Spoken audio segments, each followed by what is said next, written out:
Assalamualaikum warahmatullahi wabarakatuh. Perkenalkan, nama saya Mita Herama, Prodi S1 Farmasi, ahli jenjang Universitas Megarizky Makassar. Tujuan saya buat video ini yaitu sebagai pengganti UTS mata kuliah kimia klinik.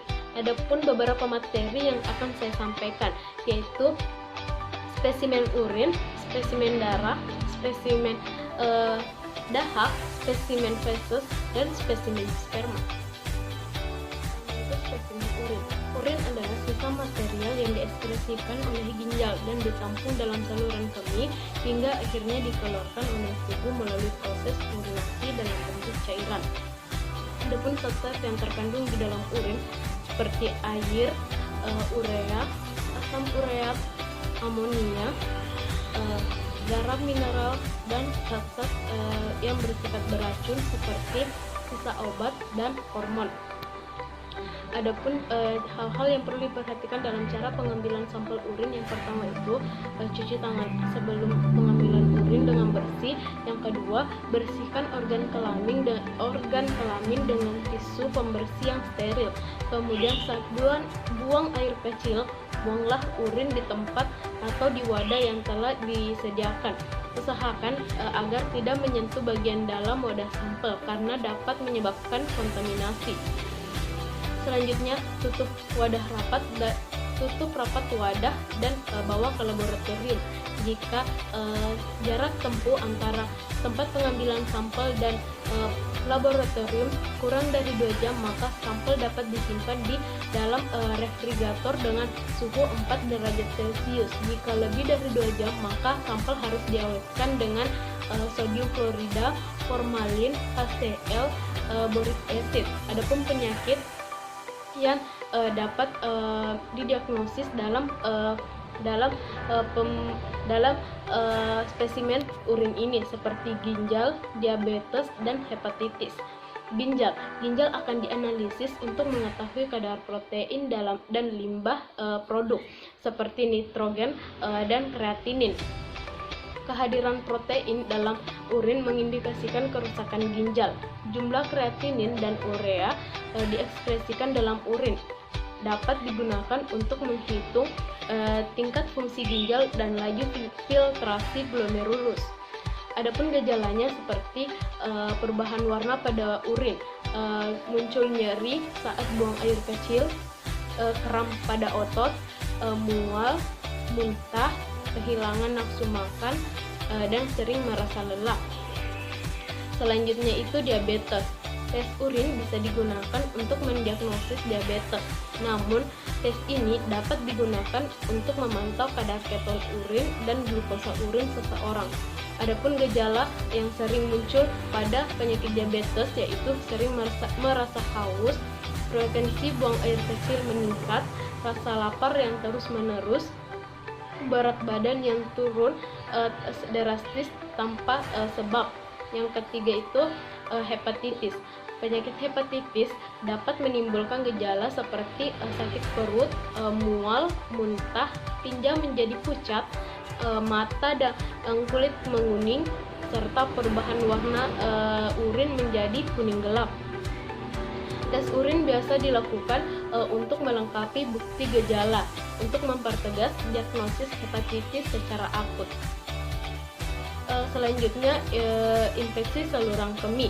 Gejala ISK berupa rasa nyeri saat buang air kecil dan urin, dapat mengandung sel darah merah, bakteri, sel darah putih yang menunjukkan adanya infeksi pada saluran kemih. Urin yang dikeluarkan biasa juga berwarna hijau karena mengandung nanah.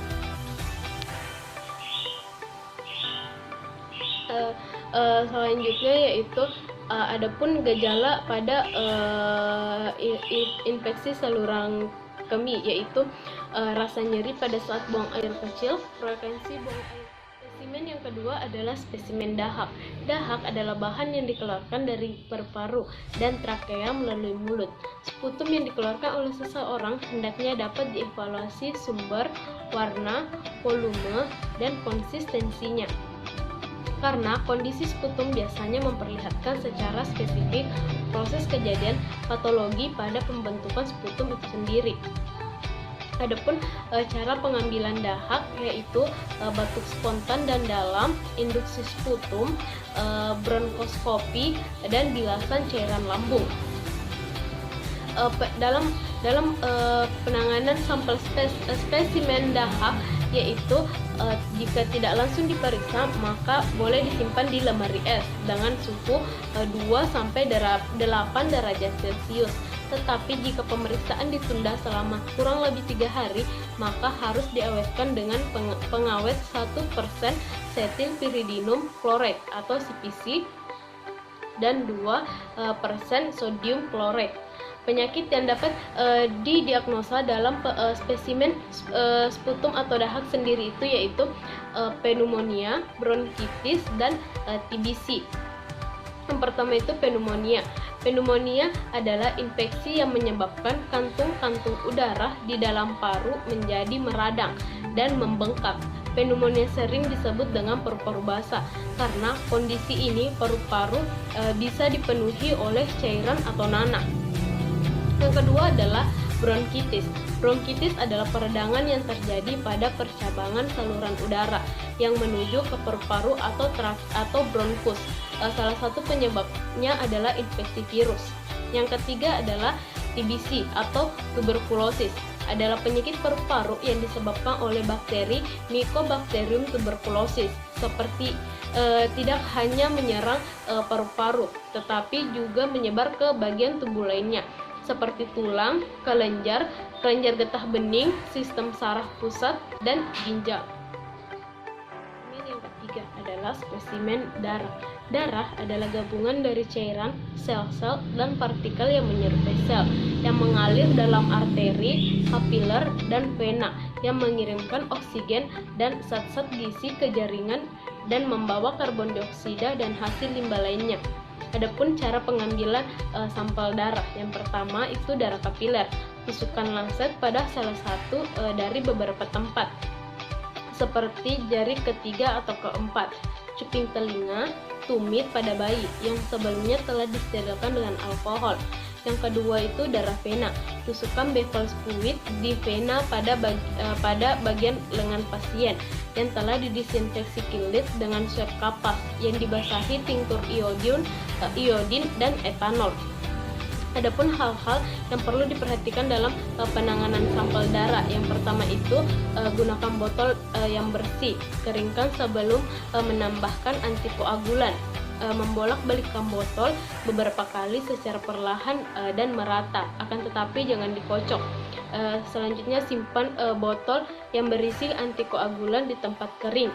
Larutan ETA dan natrium fluorida stabil disimpan pada suhu kamar. Larutan trinatrium sitrat dan heparin harus disimpan di lemari kulkas. Gunakan proporsi yang tepat. Gunakan botol dan tabung berskala yang ditempelkan label sesuai batas jumlah darah yang dibutuhkan. Kemudian untuk mengawetkan darah agar tidak membeku dapat dipakai bermacam-macam antikoagulan.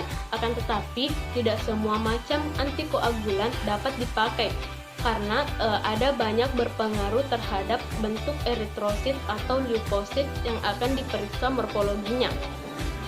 Adapun yang dapat dipakai yaitu ETA, heparin yang berdaya seperti antitrombin, natrium sitrat dalam larutan 3%, campuran amonium oksalat dan kalium oksalat. Adapun penyakit yang dapat berhubungan dengan pemeriksaan spesimen darah ini yaitu diabetes, leukemia, anemia, dan malaria.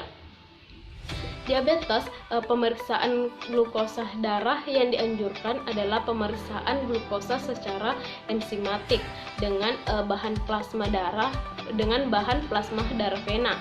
Pemantauan hasil pengobatan dapat dilakukan dengan menggunakan pemeriksaan glukosa darah kapiler dan dengan glukometer. Yang kedua itu leukemia. Berdasarkan anamnesisnya, pemeriksaan fisik, laboratorium, dan dipastikan dengan pemeriksaan aspirasi sumsum tulang belakang. Pemeriksaan laboratorium yang khas yaitu adanya sel blast pada sediaan darah tepi. Selanjutnya itu anemia. Anemia ditandai dengan kadar hemoglobin dan hematokrit yang lebih rendah dari kadar normalnya. Yang selanjutnya itu malaria. Malaria memperlihatkan gejala yang dialami penderita, pemeriksaan fisik serta tes diagnostik cepat atau rapid diagnostic test untuk mendeteksi protein yang bisa menjadi tanda keberadaan parasit malaria. Spesimen yang keempat yaitu spesimen feses. Feses adalah sisa hasil pencernaan dan absorpsi dari makanan yang kita makan yang dikeluarkan lewat anus dari saluran cerna. Adapun jumlah normalnya yaitu 100 sampai 200 gram per harinya. Pemeriksaan feses terbagi atas 4, yaitu makroskopik, mikroskopik, darah samar, dan kultur feses. Yang pertama itu pemeriksaan makroskopik, yaitu pemeriksaan feses dengan kasat mata seperti bau, warna, darah yang tampak, dan parasit makro. Yang kedua itu pemeriksaan secara mikroskopik, yaitu menggunakan alat mikroskop untuk mengetahui hal-hal yang tidak dapat dilihat oleh kasat mata, seperti parasit mikro, seluler, dan sisa makanan. Pemeriksaan yang ketiga itu darah samar, pemeriksaan feses melalui reaksi kimia. Tes ini sering digunakan pada pasien screening beberapa penyakit gastrointestinal, tumor jinak, dan tumor ganas. Yang keempat itu pemeriksaan kultur feses, bertujuan untuk menilai pertumbuhan bakteri yang tidak normal yang menyebabkan infeksi dari saluran cerna. Adapun penanganan sampel feses yaitu simpan tampung feses dalam kantong plastik. Kemudian pastikan feses tidak menyentuh bagian dalam toilet karena dapat terkontaminasi bakteri yang bukan berasal dari feses. Ambil feses sebesar kacang dan masukkan ke dalam wadah steril yang telah disediakan menggunakan sendok atau spatula. Selanjutnya, usahakan ambil sampel yang mengandung darah, lendir, dan bersifat encer. Pastikan juga feses tidak bercampur dengan air kemih. Jika pemeriksaan feses tidak dilakukan secara langsung, maka feses dapat diawetkan atau disimpan di lemari es selama 24 jam. Jika lewat dari 24 jam, maka feses harus diawetkan dengan formalin dan polivinil. Adapun perbandingan antara formalin sampel dengan pengawet yaitu 1:1. Penyakit yang dapat didiagnosis dengan pemeriksaan feses itu sendiri seperti diare dan gangguan empedu, kanker usus, penyakit seliak, masalah lambung, dan gangguan hati. Spesimen yang terakhir yaitu spesimen sperma. Sperma adalah suatu zat setengah cair atau setengah kental yang terdiri dari dua bagian, yaitu plasma sperma dan spermatozoa. Plasma sperma dihasilkan oleh kelenjar prostat, vesikel seminalis, epididymis, oper, dan litri. Sedangkan spermatozoa dihasilkan oleh aktivitas tubuli seminiferus. Adapun bagian-bagian sperma dapat dilihat di atas sini.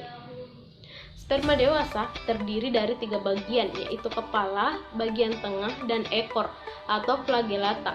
Kepala sperma mengandung nukleus. Bagian ujung kepala ini mengandung akrosom dan yang menghasilkan enzim yang berfungsi untuk menembus lapisan-lapisan sel telur pada waktu fertilisasi. Bagian tengah sperma mengandung mitokondria yang menghasilkan ATP sebagai sumber energi untuk pergerakan sperma. Ekor sperma sendiri ini berfungsi sebagai alat gerak. Adapun hal-hal yang perlu diperhatikan dalam penanganan sampel sperma. Yang pertama itu tidak melakukan hubungan seksual selama 2-4 hari sebelum pengambilan sampel. Yang kedua, hindari penggunaan pelumas apapun ketika pengambilan sampel. Selanjutnya, simpan sampel di dalam wadah steril dan harus dilakukan pemeriksaan dalam waktu 1 jam setelah pengambilan, karena beberapa parameter sperma mempunyai sifat mudah berubah. Sperma yang dibiarkan begitu saja akan berubah pH, viskositas, motilitas, dan berbagai sifat biokimianya. Adapun penyakit yang dapat didiagnosis dalam spesimen atau pemeriksaan sperma ini yaitu tingkat kesuburan pria, keberhasilan vasektomi, sindrom Klinefelter. Ada faktor yang dapat mencetus spesimen sperma seperti stres, paparan zat kimia, paparan logam, radiasi, radikal bebas, dan infeksi. Untuk mencegah terjadinya penyakit pada sperma dapat dilakukan dengan mengkonsumsi makanan sehat, rutin berolahraga, menjaga berat badan ideal, mengelola stres, mencegah infeksi saluran seksual.